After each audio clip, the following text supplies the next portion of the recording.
Utopia of the Seas is the sixth ship in Royal Caribbean's Oasis class ships, and Utopia of the Seas is going to feature food and dining venues that we do not see on any other ship, including the world's largest cruise ship, Icon of the Seas. So let's dive in and see what food options that we have here on board this ship.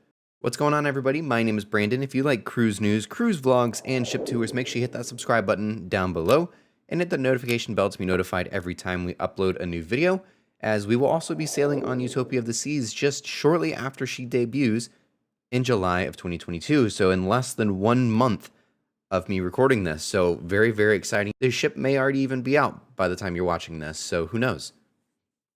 One really neat thing that I do love about Utopia of the Seas is that despite all of the paid dining venues, as great as they are, it is not required, and you don't really have to pay for any of your meals on board the ship if you don't want to.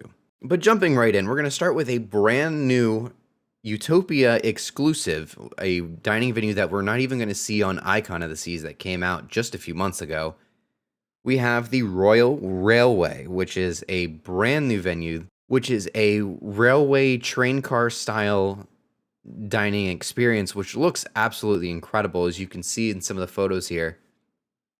You've got like the LED screens pretty much that are simulating, a train car going through the mountains, through the valleys, different climates and different sceneries. It looks so incredible, and it looks like this could be a pretty big hit here on board Utopia of the Seas. But this will be a restaurant that you do have to pay to eat at, but it is a very incredible dining experience from what it looks like already. Since we started off with a paid dining experience, let's jump into one that's included, and that's the classic main dining room. This is typically where you're going to eat your dinners every night of the cruise, if that's what you choose. You actually have so many options on this ship. And even for 3 nights, who knows if you'll even go in here. But traditionally, the main dining room is where you're going to have dinner every night of your cruise, whether it is a anytime dining or the assigned time dining. Also, I feel like a lesser known fact, but also a well-known fact, so it's kind of one of those weird in-betweens.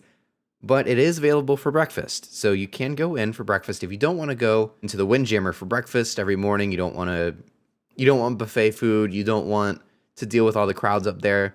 The main dining room is an option if you want a nice little quiet sit-down breakfast. Another included dining option is El Loco Fresh, which is a Mexican-style buffet, and also, I feel like another lesser-known fact is this is open for breakfast as well.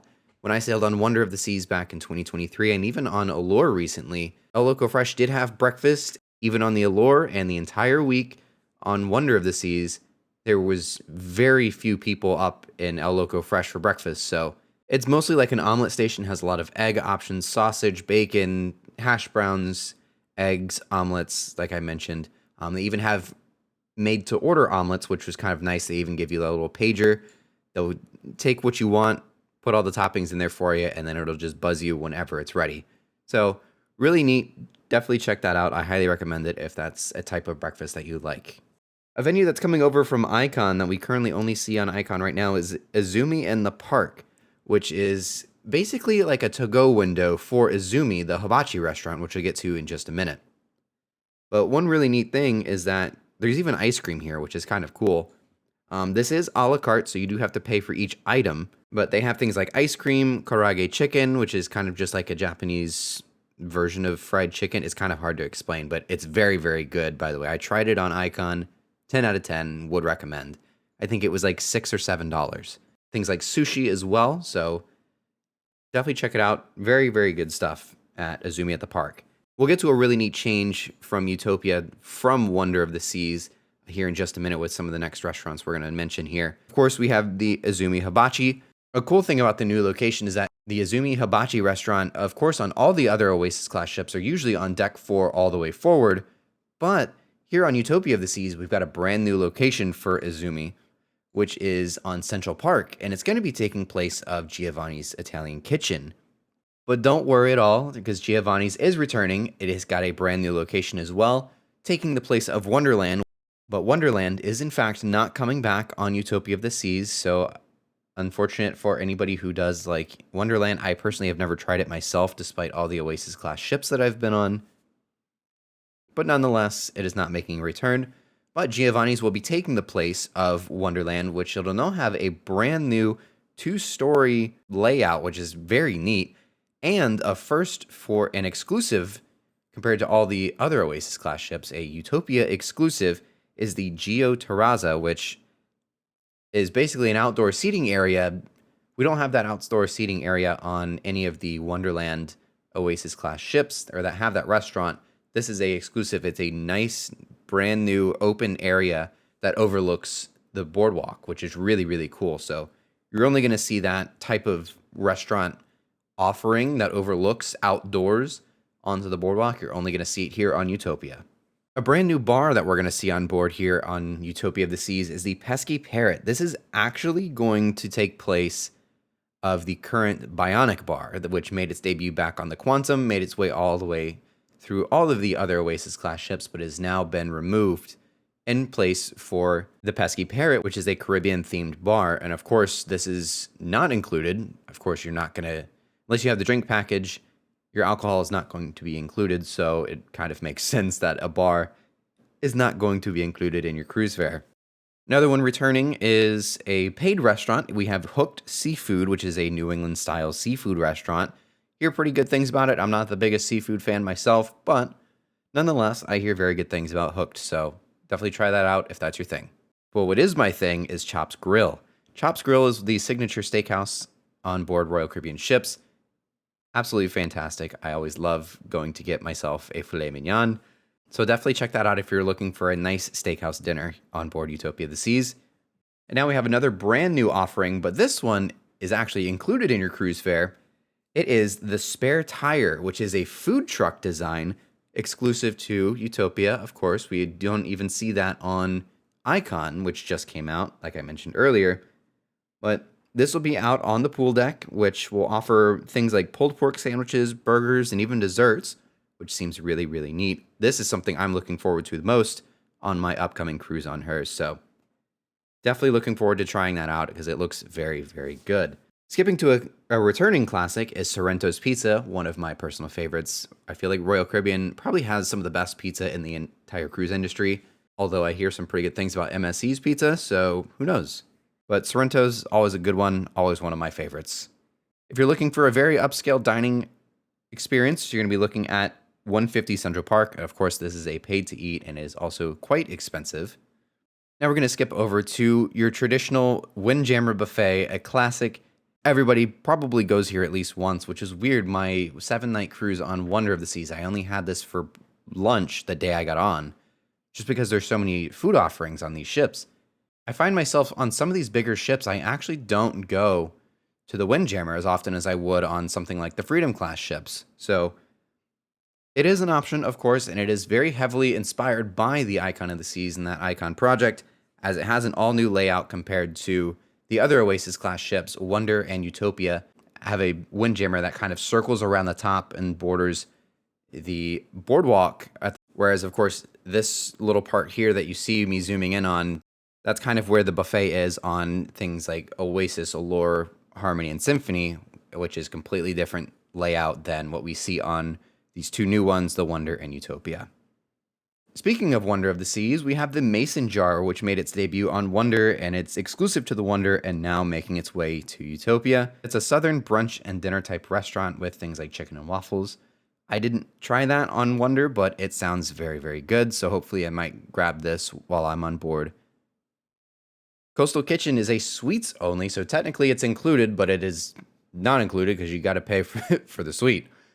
But for suite guests in the Sky and Star class suites, you do get breakfast, lunch, and dinner, all of your meals up in the Coastal Kitchen. And if you have a junior suite, you do have access to this for dinner only. Chef's Table is a kind of a multi-course meal with some wine tasting. It's kind of, if you're a foodie, this is kind of for you, where it's all about the presentation and just trying different types of dishes, things like that. I have not personally tried it. And something that I feel like is probably everybody's favorite, Sprinkles, the ice cream parlor that's on board. If you want yourself an ice cream cone while you're up on the pool deck, head on over to Sprinkles. It's free, it's included, so grab yourself an ice cream cone. This next one is half paid, half not paid. Cafe Promenade, a classic on board some of the Royal Caribbean ships. It is basically the coffee shop on board, excluded from Starbucks, which we get to in just a minute. But we have the Starbucks, essentially the Starbucks menu here at Cafe Promenade. This you do have to pay for, but If you're part of the Crown and Anchor loyalty program, which most of you probably are, unless this is your first cruise, you will get some sort of discount on your coffee while you're at Cafe Promenade. So this is why it's a lot more popular and usually a lot more busy than the Starbucks on board, is because you usually get the discounts. But there's also Danishes, things like donuts, stuff like that. That is included. The coffee is not. They do have little free coffee stands in like the little canisters that you can pour yourself. But if you're wanting like an actual specialty coffee, that's when you're gonna have to pay for it. So half paid, half not paid. Speaking of coffee, Starbucks. Same menu for the most part as Cafe Promenade. Of course, you're just going to get the fancy little Starbucks cups, but you won't get your loyalty discount if you want it. A returning Oasis Class classic is the Boardwalk hot dogs. That one is included. Just grab yourself a hot dog if you're on the boardwalk. Pretty cool. Park Cafe is, of course, another signature to the Oasis Class. If you want yourself a beef sandwich, salads, things like that, head on over to Park Cafe. That is also included. Another pay-to-eat restaurant here is Johnny Rockets. This one actually is $12.99 per person, but once you pay that $12.99, you get anything you want on the menu as pretty much unlimited. It's just a flat fee per person of $12.99. You can eat as much food as you want, and that also includes soda. So if you don't have the soda package or the drink package, you can have things like Coca-Cola, Fanta, Sprites, all that type of thing, even if you don't have the drink package. Another paid to eat and another returning classic, Playmakers. Playmakers is the sports bar that made its debut several years ago on some of the newer Oasis Class ships. One of my personal favorites. If you're looking to catch the game, have a couple wings, head on down to Playmakers. Found up in the solarium, you're going to find the Solarium Bistro, Mediterranean style and inspired dishes, as well as cereal, I'm pretty sure I found up there once. It's open for breakfast, lunch, and dinner. I've really only been up there once for breakfast, but pretty good. And just want to touch on a couple bars. We won't go into all of them, especially some of the returning ones, but we'll touch on some of the notable ones, and of course, a couple new ones or any changes. First off, we have the Schooner Bar and Boleros. Those are kind of classics on Royal Caribbean, especially the Schooner Bar is found on every single ship in the Royal Caribbean fleet. Rising Tide Bar is a exclusive to the Oasis Class. It is still incredible that they managed to get a bar and an elevator combined into one. It's really, really neat. Try it at least once. It's kind of slow, but it's pretty cool. Lime and Coconut Bar is going to be returning on Utopia of the Seas, but it's going to have a little bit more of a upper and lower deck style like we find on Icon of the Seas rather than we find on some of the older ships where it's just, small, pretty good sized bar, but not nearly to the scale or size as we see on Icon. So it'll be similar. It'll be closer to Lime and Coconut that we see on Icon than it will be on any of the other previous Oasis class ships. And then one that we only see on Wonder of the Seas right now is the View Bar, which kind of takes place of one of the cantilever whirlpools that we typically will find on the Oasis class. So that's all for the bars and dining options here on board Utopia of the Seas. We're coming up on 1 month from her big debut, and of course, as you may be watching this later on, she's probably already out. So very, very exciting things, lots of options here on board Utopia of the Seas. And again, with all of these really nice, great paid options for dining, you don't have to do that. There's plenty of options that are free and included in your cruise fare. Let me know which one of these restaurants you're most excited for. Which one's your favorite? Are you excited for these new ones? Are you excited for some of these returning ones? Let me know down below in the comments. And let me know if you're sailing on Utopia. Again, I will be sailing in August. I'm extremely excited for it. Anyways, thank you again for watching, and we'll see you in the next one.